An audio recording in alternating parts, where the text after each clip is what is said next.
दोस्तों आज मैं ये वीडियो तकरीबन 10 दिन के बाद रिकॉर्ड कर रहा हूँ क्योंकि मेरी तबीयत कुछ ठीक नहीं थी और अभी भी 100% ठीक नहीं है। लेकिन आज मेरी तबीयत इतनी ठीक हो चुकी है कि मैं वीडियो रिकॉर्ड कर सकूं। जैसे कि आप सभी जानते हैं कि महेश भट्ट की बेटी आलिया भट्ट की नई फिल्म गंगूबाई का ट्रेलर रिलीज हो चुका है, तो आज मैं इसी का रिव्यू करूंगा। पहले तो आप ये समझ लीजिए कि कमाठीपुरा क्या है। एक्चुअली मुंबई में एक ऐसी जगह है जहां बहुत सारे कोठे हैं और जहां हजारों औरतें अपना शरीर बेचकर यानी धंधा करके अपना पालन पोषण करती हैं। इसी जगह को कमाठीपुरा कहा जाता है और इसके बारे में पुलिस को भी पता है और पूरी दुनिया को खबर है। तो यानी कि ये धंधा इलीगल होते हुए भी एक तरह से लीगल है। गंगूबाई की जिंदगी पर एक किसी राइटर ने बुक लिखी थी और उसी बुक की कहानी पर संजय लीला भंसाली ने इस फिल्म को बनाया है। मैं आपको यहाँ यह भी बताता चलूं कि संजय लीला भंसाली इस कहानी पर 8-10 साल पहले फिल्म बनाना चाहते थे, उस वक्त नहीं बन पाई थी। हर कहानी हर फिल्म की अपनी किस्मत होती है और जब वो बननी होती है तभी बनती है। एक्चुअली हर डायरेक्टर के पास हर वक्त में कई कहानियां होती है और वो उन सभी पर फिल्म बनाना चाहता है, बट किसी भी फिल्म को बनाने के लिए दो चीजों की सख्त जरूरत होती है, एक एक्टर और दूसरा पैसा। अगर डायरेक्टर को एक्टर मिल जाता है तो जाहिर सी बात है फिर इन्वेस्टर भी मिल जाता है, और जब तक एक्टर नहीं मिलता तब तक इन्वेस्टर नहीं मिलता। खैर इस बारे में मैं पूरी डिटेल आपको दूसरे वीडियो में बनाऊंगा जो इस फिल्म का प्रोजेक्ट मेकिंग होगा। मैं यहां आपको यह भी बताना चाहूंगा कि बॉलीवुड में कॉपी कैट में सिर्फ दो ही डायरेक्टर हैं जो ओरिजिनल फिल्म बनाते हैं। एक है राजू हिरानी और दूसरा है संजय लीला भंसाली।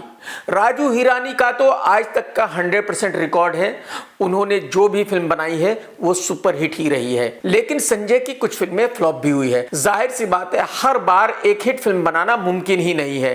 राज कपूर साहब भी सारी फिल्में हिट नहीं बना सके थे, उनकी भी कुछ फिल्में फ्लॉप थी। लेकिन मैं इन दोनों ही डायरेक्टर्स के काम को बहुत पसंद करता हूं और उसकी वजह सिर्फ यही है कि इन दोनों का काम ओरिजिनल होता है। ये बाकी डायरेक्टरों की तरह कॉपी कैट करके फिल्में नहीं बनाते हैं। अब आते हैं गंगूबाई पर।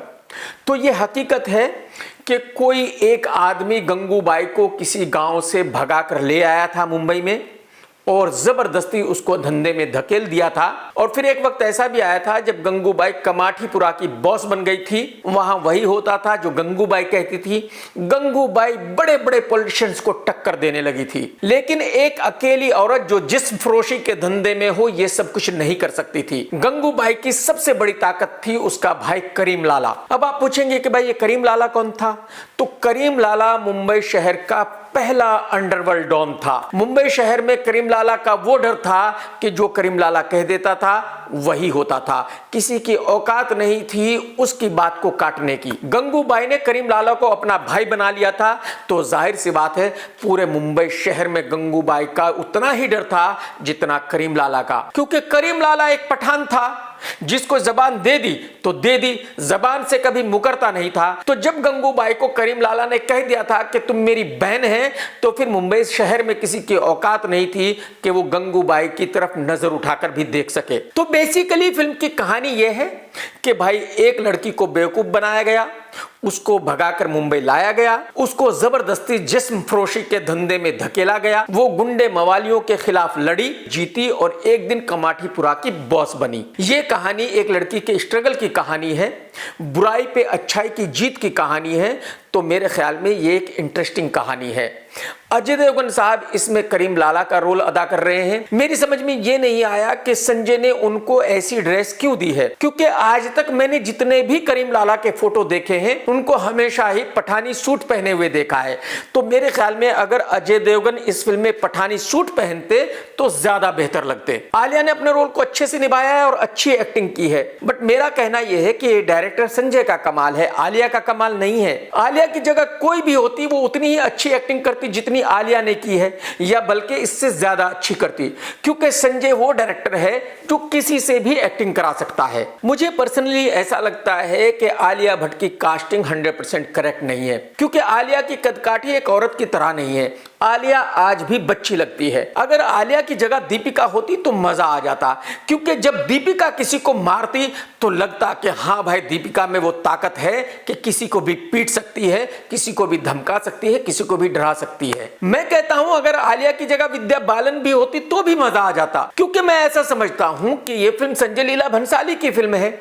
तो आलिया हो या दीपिका हो या कोई और एक्ट्रेस हो, पब्लिक इस फिल्म को देखने जाएगी सिर्फ संजय के लिए। सबको पता है कि भाई संजय ने एक इंटरेस्टिंग फिल्म बनाई होगी, तो मुझे नहीं लगता कि भाई इसमें आलिया का होना जरूरी था। मुझे नहीं लगता पब्लिक इस फिल्म को इसलिए देखने जाएगी क्योंकि इस फिल्म की हीरोइन आलिया है। हो सकता है डायरेक्टर संजय और प्रोड्यूसर जयंतीलाल गाड़ा को यह लगता हो कि आलिया भट्ट एक बहुत बड़ी स्टार है, बट मैं ऐसा मानता हूं कि आलिया भट्ट ना कभी स्टार थी, ना स्टार है और ना कभी आगे स्टार होगी। संजय अपनी हर फिल्म को सेट पे ही शूट करता है और संजय ने इस फिल्म को भी एक बहुत बड़े सेट पे शूट किया है, यानी कि ये ओरिजिनल लोकेशन नहीं है, ये एक बनाया हुआ लोकेशन है। हमेशा की तरह संजय ने इस फिल्म का म्यूजिक भी खुद ही दिया है, तो मेरे ख्याल में इस फिल्म का म्यूजिक तो बढ़िया ही होगा। लेकिन जैसे कि मैंने कहा कि संजय इस सब्जेक्ट पर कई साल पहले फिल्म बनाना चाहते थे। यह सब्जेक्ट बहुत पुराना सब्जेक्ट है। अब फिल्म के रिलीज होने का इंतजार करते हैं, क्योंकि यह देखने वाली बात होगी कि पब्लिक को इतना पुराना सब्जेक्ट पसंद आया है या नहीं आया है। पब्लिक को आलिया भट्ट इस रोल में पसंद आई है या नहीं आई है। यह फिल्म आज के दर्शकों के हिसाब से इंटरेस्टिंग बन पाई है या नहीं। टेक केयर दोस्तों, सत्यमेव जयते। दोस्तों, अगर आपको मेरा वीडियो पसंद आया है तो लाइक ज़रूर करो और शेयर ज़रूर करो। और भाई साहब, चैनल सब्सक्राइब करना है कर लो, नहीं करना है मत करो, लेकिन वो घंटी दबा दो, क्योंकि अगर आप घंटी नहीं दबाओगे तो आपको नोटिफिकेशन नहीं मिलेगा और फिर आप पूछोगे कि ये रिव्यू नहीं किया, वो रिव्यू नहीं किया, तो घंटी दबा दो, फौरन ही दबा दो ना।